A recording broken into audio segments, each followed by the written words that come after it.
सब लोग सोचते हैं कि वो बस एक गरीब गांव का एक लाचार लड़का था, लेकिन आखिर में वही इतिहास का सबसे महान राजा बन जाता है। बहुत समय पहले एक आदमी जिसका नाम ग्री था, एक अनाथ बचपन से उठकर पूरी दुनिया का विजेता बन गया था। कोई भी उसके सामने टिक नहीं पाया और जो भी उसके खिलाफ जाता उसे बिना कोई दया के धरती से मिटा दिया जाता। लेकिन दुनिया की सारी ताकत के बाद भी उसके जीवन में कोई सुख नहीं था, क्योंकि वो अकेला था। फिर एक दिन अचानक वो खुद को एक गहरे समंदर में डूबता हुआ महसूस करता है और एक आवाज उससे कहती है कि अपने अगली जिंदगी में रोशनी की तलाश करे। राजा समझ जाता है कि उसकी मौत हो चुकी है और तुरंत ही अगले पल वो अपने आंखें एक अंधेरे कमरे में खोलता है, जहाँ दो अनजान लोग उसके सिर के ऊपर झुके होते हैं। वो उसे आर्थर कहकर बुलाते हैं और एक दूसरे से कहते हैं कि उनका बेटा कितना उन जैसा दिखता है, जबकि उसे ये तक पता नहीं होता कि ये लोग कौन है और वो कहाँ है। अब उसे पता चलता है कि उसका पुनर्जन्म हो चुका है, पूरी पिछले जिंदगी की यादें और समझ के साथ। वो महान राजा जो अब एक मामूली सा बच्चा है, आर्थर के रूप में अपने इस नई जिंदगी को काफी लो लेवल मानता है। वो अपने शरीर पर ज्यादा कंट्रोल नहीं रख सकता और एक छोटे बच्चे जैसा एक्ट करते हुए जब उसके माँ बाप उसका डायपर बदलते हैं तो उसे बहुत ज्यादा शर्म आती है।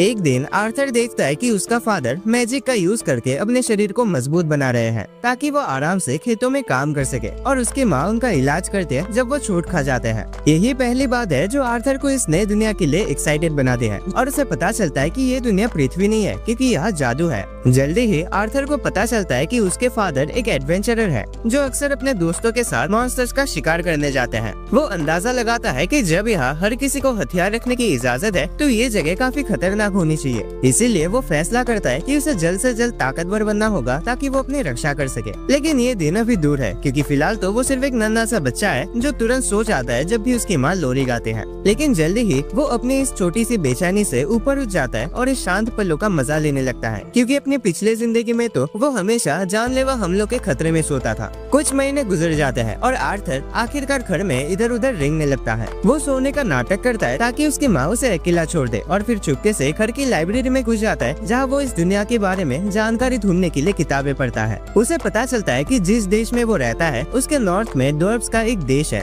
और ईस्ट में एल्व्स का, इंसानों का अपना एक देश है जिसे एक राजा संभालते हैं। लेकिन उसकी पिछली जिंदगी की तरह यहाँ सिंहासन के लिए लड़ाई नहीं होती, यहाँ राजा का बेटा ही अगला राजा बनता है। फिर वो एक और किताब पढ़ता है जो जादू के बारे में बताते हैं और आर्थर को समझ आता है कि इसी मैजिक के कारण ये दुनिया साइंस और टेक्नोलॉजी में इतने पीछे है। उसे पता चलता है कि लगभग 1% लोग ही मैजिक का यूज कर सकते हैं और किसी इंसान की मैजिक कैपेसिटी उसके माँ बाप की कैपेसिटी पर निर्भर करती है। किताब बताते हैं कि मैजिक यूजर्स मेनली दो तरह के होते हैं। पहले होते हैं ऑगमेंटर्स जो माना का यूज करके अपनी फिजिकल एबिलिटी को बहुत ज्यादा बढ़ा लेते हैं और एक वॉरियर जैसे लड़ते हैं। दूसरे होते हैं कॉन्ज्यूरर्स जो अपने माना को अपने शरीर के बाहर प्रोजेक्ट कर सकते हैं, जैसे जादूगर करते हैं। आर्थर को समझ आता है कि उसके फादर एक ऑगमेंटर है, लेकिन वो सोचता है कि उसकी माँ एक टिपिकल कंज्यूरर नहीं है, क्योंकि उनकी हीलिंग पावर कुछ अलग सी लगती है। वो इस बारे में ज्यादा नहीं सोचता और किताब में मैजिक यूजर बनने के तरीके पढ़ता रहता है। किताब बताते हैं कि मैजिक यूज करने के लिए एक मैजिक कोर होना जरूरी है, जो तब बनता है जब किसी इंसान के शरीर के अंदर की माना को एक सिंगल पॉइंट पर कंसंट्रेट किया जाता है। अक्सर लोग जवानी के बाद ही इसे बनाना शुरू करते हैं और एक मजबूत मैजिक कोर बनाने में साल लग जाते हैं। लेकिन आर्थर तो पहले ही अपनी पुरानी जिंदगी में ऐसे कॉन्सेप्ट के बारे में जानता था। उस दुनिया में वो अपने शरीर के अंदर की एनर्जी जिसे की बोलते हैं उसको कंट्रोल करता था और की कोर बनाना मैजिक कोर बनाने जैसा ही था। आर्थर अपने शरीर के अंदर माना को एक जगह पे फोकस करने लगता है, इसी उम्मीद में कि वो अपनी नई जिंदगी में ताकत का पहला कदम उठा सके। लेकिन जैसे ही वो अपना पहला मैजिक कोर बनाने वाला होता है, उसकी माँ उसे पकड़ लेते हैं और उसे वापस बेड में सुला देते हैं। 2 साल पलक झपकते ही गुजर जाते हैं और एक दिन जब आर्थर की माँ उसके बारे में डायरी में लिखने में बिजी होते हैं, तो आर्थर बाहर जाकर तलवार चलाना सीखने लगता है अपने फादर से। वो एक लकड़ी की तलवार से बार बार अटैक करता है जैसे कि असली तलवार हो। तभी उसकी माँ बाहर आती है और अपने हस्बैंड पर बहुत गुस्सा होती है कि उन्होंने उसके इतने छोटे बच्चे को जो अभी अभी चलना सीखा है तलवार पकड़ा दिया है। ये सब आर्थर के लिए नया नहीं है, जिसे अब अच्छी तरीके से पता चल गया है कि इस घर का असली बॉस उसकी माँ ही है। उसकी माँ उसे अक्सर आसपास के शहर भी ले जाते और आर्थर वहाँ जाके हमेशा खुश होता है, क्योंकि वहाँ उसे इस दुनिया के बारे में बहुत कुछ सीखने को मिलता है। वो हर चीज में इंटरेस्ट दिखाता है, हथियारों से लेके अजीबोगरीब सामान तक, लेकिन सबसे ज्यादा एक्साइटेड तो वो जादू को लेकर ही होता है और शहर में रहकर उसे मैजिक को पास से देखने का बेहतरीन मौका मिलता है। इन सब यात्राओं के अलावा आर्थर अपने माँ बाप के साथ एक शांत जीवन बिताता है। भले ही उसे एक नन्हे बच्चे के शरीर में फंसा हुआ महसूस होता है, लेकिन धीरे धीरे उसे ये शांत जिंदगी पसंद आने लगती है। उसके माँ बाप उसके हर जरूरत का ध्यान रखते हैं और ये सब देखकर उसे अपनी पिछले जिंदगी के ऑर्फेनेज का बचपन याद आता है, जहाँ उसने दिल से एक परिवार की तमन्ना की थी, लेकिन वो विश कभी पूरी नहीं हुई। एक दिन आर्थर अपने फादर को मैजिक का प्रैक्टिस करते देखता है, जहाँ वो अपने माना कोर को मजबूत करने की कोशिश कर रहे होते हैं। आर्थर उन्हें देखकर काफी एक्साइटेड हो जाता है, लेकिन उसके फादर बस जमीन से कुछ पत्थर ही उठा पाते हैं माना के जरिए। आर्थर बिल्कुल इम्प्रेस नहीं होता, उसे लगता है कि नमूनाबाजी करने से अच्छा तुम हाथों से पत्थर उठा लेते। तभी उसकी माँ उसके पास आकर कहते हैं कि उसके फादर ने अपने बेस्ट एफर्ट नहीं दिए है। फिर उसका फादर दोबारा पूरा ध्यान लगाकर अपनी वाइफ को इम्प्रेस करने के लिए एक के बाद एक जबरदस्त अटैक्स करता है, जिससे जमीन तक हिल जाते हैं। इस बार आर्थर अपने फादर के स्किल से सच में इम्प्रेस होता है। उसकी माँ को यकीन होता है कि जब वो बड़ा होगा तो एक महान योद्धा बनेगा। आर्थर तुरंत ट्राई करना चाहता है, लेकिन उसकी माँ उसे उठाकर सुलाने ले जाती है। रास्ते में वो लाइब्रेरी के पास से गुजरते हैं तो आर्थर अपनी माँ से रिक्वेस्ट करता है कि वो उसे किताबें पढ़ने दे। पहले तो उसकी माँ मना कर देती है, लेकिन जब वो मासूम से नजर से उसकी तरफ देखती है तो वो मान जाती है। आखिरकार वो उसे अकेला छोड़ देती है लाइब्रेरी में और बाहर चली जाती है अपने हस्बैंड के पास। आर्थर फिर अपने शरीर की सारी माना को एक जगह पे फोकस करने लगता है, जैसे वो पिछले 2 सालों से कोशिश कर रहा था। उसे लगता है कि अब वो मैजिक यूज करने के बिल्कुल करीब है, और तभी अचानक उसका माना कोर बन जाता है, जिसकी वजह से एक भयंकर धमाका होता है जो पूरे घर को उड़ा देता है, और आर्थर के फादर अपनी वाइफ को बचाते हुए घायल हो जाते हैं। दोनों घबरा जाते हैं कि उनका बेटा कहीं खतरे में तो नहीं है,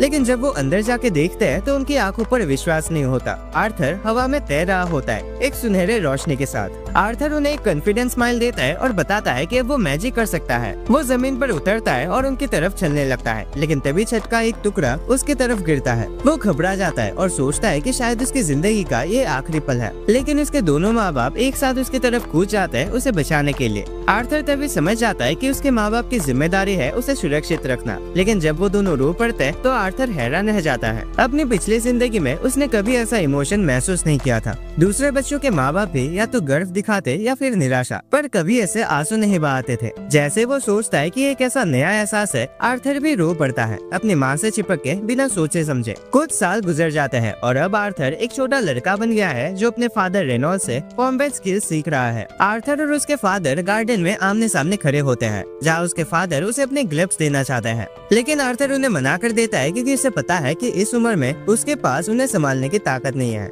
उसकी जगह वो एक लकड़ी की तलवार उठाता है और उसका फादर भी वही करता है। आर्थर तुरंत एक्शन में आ जाता है और लगातार 3 अटैक करने की कोशिश करता है, लेकिन उसका फादर बहुत ज्यादा ताकतवर होता है और आसानी से हर अटैक को रोक लेता है। आर्थर समझ जाता है कि उसके फादर अपनी तलवार में मैजिक से रिइंफोर्समेंट कर रहे हैं, इसीलिए वो भी अपनी माना लकड़ी की तलवार में भर देता है। कुछ ही देर बाद वो दोबारा अपने फादर पर दौड़ता है और इस बार उसका अटैक इतना जोर का होता है कि उसके फादर की तलवार टूट जाती है। आर्थर मुस्कुराता है और कहता है कि उसकी लकड़ी उसके फादर की लकड़ी से ज्यादा बेहतर है, लेकिन उसके फादर बहाना बनाते हुए कहता है कि स्टेमिना ज्यादा मायने रखता है, ताकत तो 19-20 का इधर उधर होते रहता है। चाहे जैसे भी हो, उसके फादर समझ जाते हैं कि आर्थर एक जीनियस है, इसीलिए वो एक मुश्किल फैसला लेते हैं अपनी वाइफ से बात करने का, ताकि आर्थर को शहर के बाहर किसी अच्छे टीचर के पास भेज सके। लेकिन उसकी माँ एलिस इस फैसले के बिल्कुल खिलाफ होती है। वो अपने प्यारे क्यूट बेटे को अपने से अलग नहीं करना चाहते, खासकर जब वो सिर्फ 4 साल का है। रेनॉल्ड कहता है कि सिर्फ 4 साल की उम्र में आर्थर की लकड़ी उससे भी ज्यादा शक्तिशाली है, उसे किसी स्किल योद्धा के पास ट्रेनिंग लेनी चाहिए।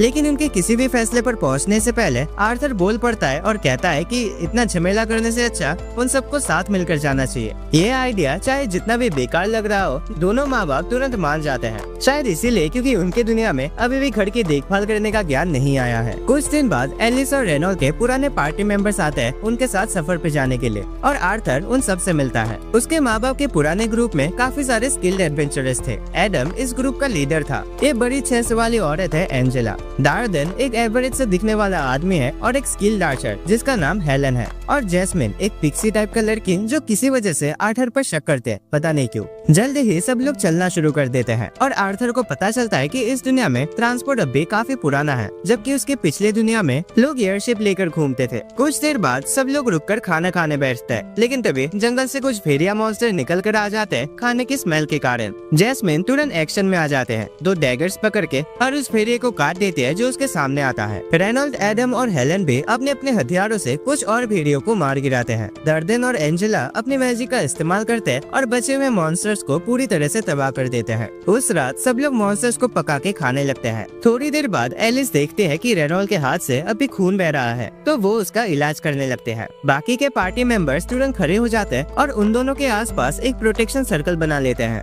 आर्थर हैरान हो जाता है, लेकिन फिर उसे पता चलता है कि एलिस एक खास जादूगर है जिसके पास हीलिंग मैजिक है, जो इस दुनिया में बहुत ही रेयर होता है। अपनी हीलिंग मैजिक के रेयरिटी के कारण एलिस हमेशा पकड़े जाने के खतरे में रहती है और यही वजह थी कि उन्होंने गांव में शिफ्ट होने का फैसला किया था ताकि वो किसी के नजर में न आए। खुशकिस्मती से हीलिंग मैजिक बिना किसी दिक्कत के काम करता है, लेकिन उसके बाद एडम कहता है कि उसे थोड़ा एक्सरसाइज करना है और वो आर्थर से ट्रेनिंग के लिए कहता है। आर्थर ट्रेनिंग के लिए हाँ कह देता है और एडम अपने तेज फालर के हेड को कपड़े से लपेट लेता है ताकि आर्थर को चोट न लगे। दोनों अपने ट्रेनिंग के लिए तैयार हो जाते हैं और अपने वेपन्स में माना पड़ लेते हैं, लेकिन एडम को हैरानी होती है जब आर्थर पहला अटैक करता है। वो अपनी स्पीड बढ़ाने के लिए मैजिक का यूज करता है और बिजली की तरह एडम की तरफ भागता है, फिर अचानक गायब हो जाता है और एडम के पीछे से आकर उसे सरप्राइज कर देता है। बदकिस्मती से आर्थर का पैर फिसल जाता है, जिसका फायदा एडम उठाता है और रिएक्ट करता है। दोनों के बीच एक इंटेंस फाइट शुरू हो जाती है। सब लोग आर्थर की तेजी देखकर हैरान रह जाते हैं, लेकिन आखिरी मोमेंट में उसका हल्का सा बॉडी वेट उसे हवा में उछाल देता है और एंजेला उसे बचाने के लिए अपनी विंग मैजिक का यूज करते हैं। आर्थर आराम से जमीन पर उतरता है, जबकि बाकी सब लोग एडम को डांटना शुरू कर देते हैं कि उसने एक छोटे बच्चे के साथ इतना ज्यादा सीरियस फाइट किया।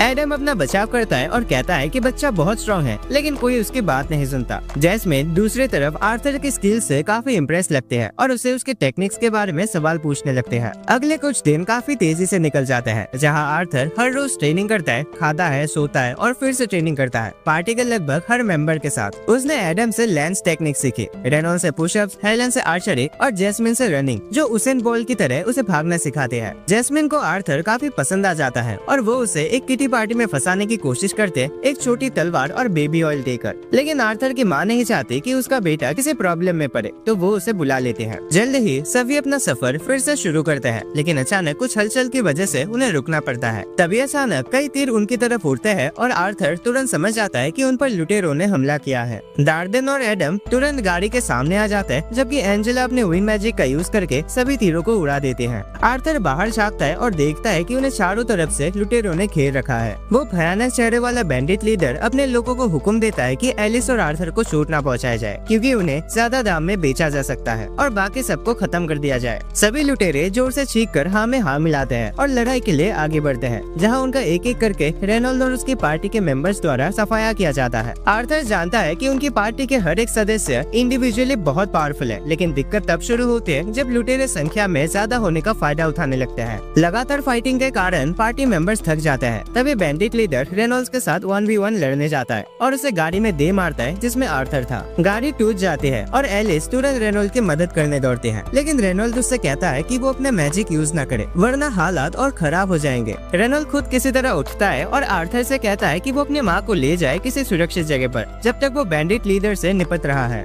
आर्थर ऑब्वियसली लड़ना चाहता है और कहता है कि वो इन गुंडों को संभाल सकता है, लेकिन उसका फादर उस पर चिल्लाता है कि उसी ताकत का यूज करे अपनी माँ की रक्षा के लिए, क्योंकि उसके माँ के पेट में एक बच्चा है। आर्थर सोचता है ये कब हुआ, मुझे तो पता ही नहीं चला, लेकिन फिर भी एलिस को लेकर वो भाग जाता है। बैंडिट लीडर उनका पीछा करने की कोशिश करता है, लेकिन रेनॉल्ड उस पर दोबारा अटैक करता है और उसे डिफेंड करने पर मजबूर करता है। आर्थर भागता रहता है, लेकिन उसका रास्ता कई दूसरे लुटेरों ने रोक लिया होता है। खुशकिस्मती से उसके पार्टी के मेंबर्स काफी प्रोफेशनल होते हैं और एक एक करके सारे लुटेरों को मार गिराते हैं। आर्थर उनका शुक्रिया अदा करता है और फिर से भागता है, लेकिन अचानक एक जादूगर उन पर विंड मैजिक से हमला करता है। आर्थर डिसाइड करता है कि वो अपनी माँ को धक्का देकर सुरक्षित जगह भेजे और खुद उस झटके को सह लेता है। विंड मैजिक के अटैक से वो हवा में उछलकर एक खाई के पार चला जाता है, लेकिन वो तय करता है कि वो अकेले नहीं मरेगा, इसीलिए वो अपने चाकू एक रस्सी से बांधकर अपने अटैकर पर फेंकता है और उसे भी खाई से नीचे खींच लेता है। तभी डार्डेन और एंजेला तुरंत अपनी मैजिक का यूज करके आर्थर को बचाने की कोशिश करते हैं, जबकि उसकी माँ रोती हुई आंखों से उसका नाम पुकारती है।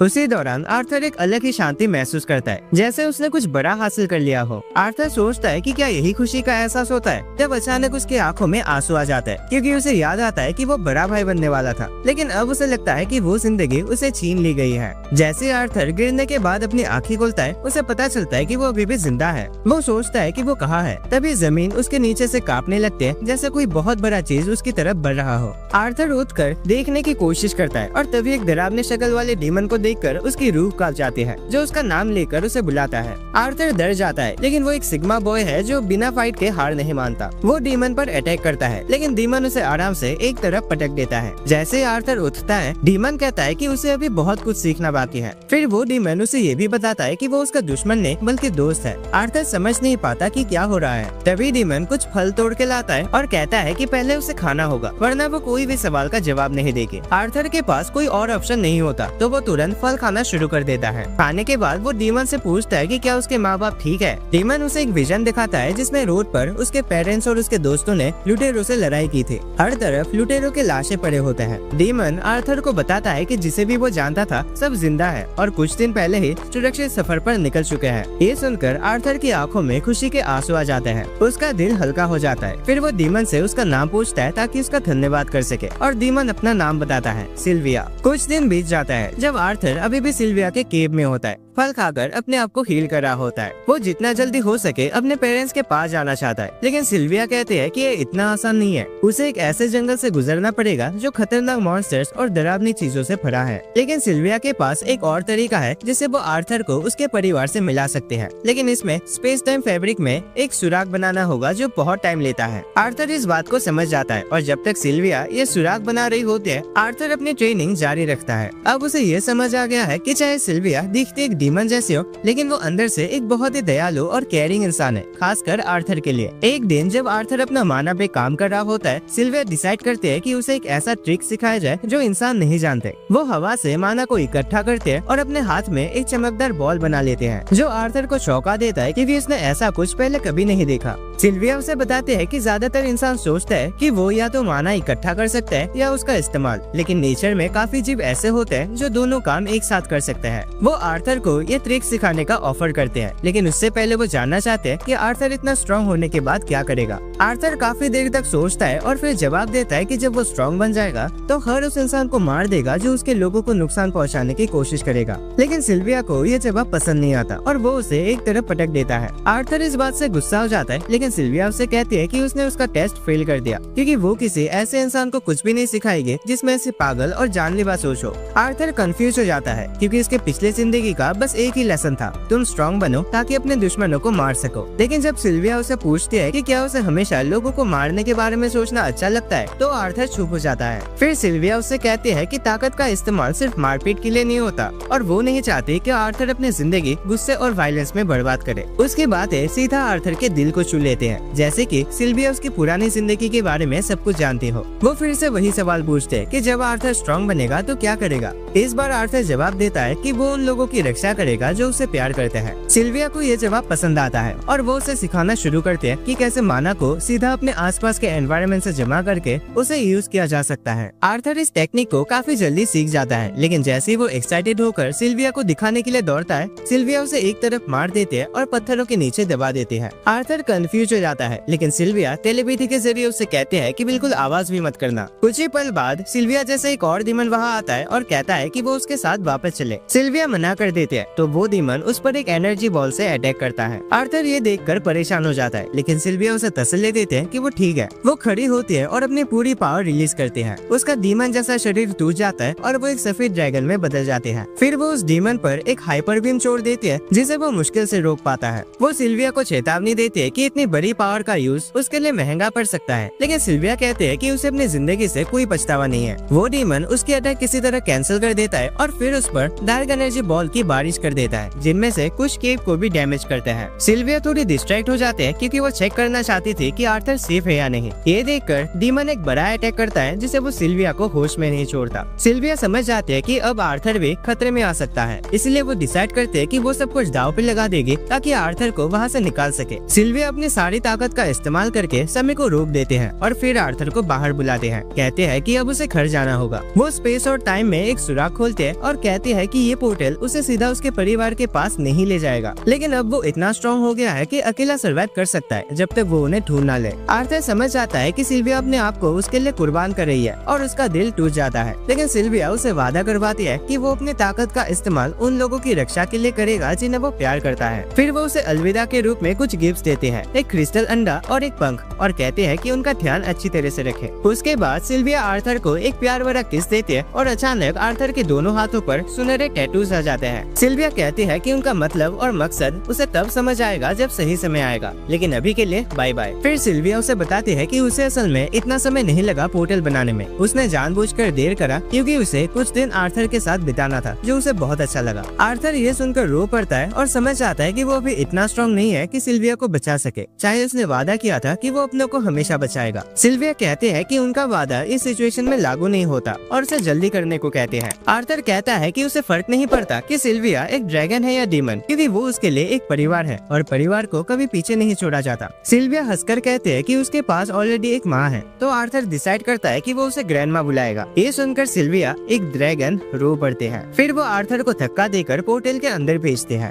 आर्थर अंडा और पंख लेकर जाता है, लेकिन जैसे वो पोर्टल में जाता है और पीछे मुड़कर सिल्विया को अलविदा कहना चाहता है, उसे महसूस होता है कि वो खींचा जा रहा है। जैसे आर्थर चला जाता है, सिल्विया अपने पावर रिलीज करती है और केव में समय को नॉर्मल कर देती है, जिससे डीमन का अटैक तुरंत उस पर लगता है। वो जमीन पर गिर जाते हैं, लेकिन जैसे ही डीमन अपने जीत पर गर्व करता हुआ उसकी तरफ बढ़ता है, सिल्विया अचानक उस पर अपनी पूरी पावर से अटैक करते हैं। दूसरी तरफ आर्थर पोर्टल के अंदर ट्रेवल कर रहा होता है जब उसे सिल्विया की आवाज पर से सुनाई देती है। वो कहते हैं कि दुखी महसूस करना ठीक है, लेकिन उसे मेहनत करके एक दिन खुशी में बदल देना चाहिए। आर्थर कहता है कि वो ये नहीं कर सकता, लेकिन सिल्विया कहते हैं कि उसे पता है कि आर्थर कर सकता है, क्योंकि वो इतिहास का सबसे ताकतवर राजा था। आर्थर ये सुन के हैरान हो जाता है कि सिल्विया उसके पिछले जिंदगी के बारे में जानती थी। वो पूछना चाहता था कि क्या सिल्विया ही थी जिसने उसे इस दुनिया में भेजा था, लेकिन उससे पहले ही वो पोर्टल से बाहर आ जाता है। आर्थर थोड़ा रो लेता है सिल्विया के लिए, लेकिन फिर खुद को संभालता है और उस क्रिस्टल एग को अपने बैग में रख लेता है। उसके बाद वो आसपास देखता है और समझ आता है कि वो एक घने और खतरनाक जंगल में है। सो आज का ये वीडियो यहीं पर खत्म हो जाता है और कमेंट्स में बताना कि तुम्हें इसका अगला पार्ट चाहिए या नहीं। एंड वीडियो पसंद आई तो लाइक करना, चैनल पे नए हो तो सब्सक्राइब करके रखना ताकि तुम ऐसे मजेदार एनिमेस मिस ना करो। और अगर आपको मैजिकल या फिर इसेकाई टाइप के एनिमेस देखना पसंद है तो स्क्रीन पे शो रहे उन वीडियोस पे क्लिक करना। बाकी मैं तुम्हें मिलता हूँ एक और नए वीडियो में।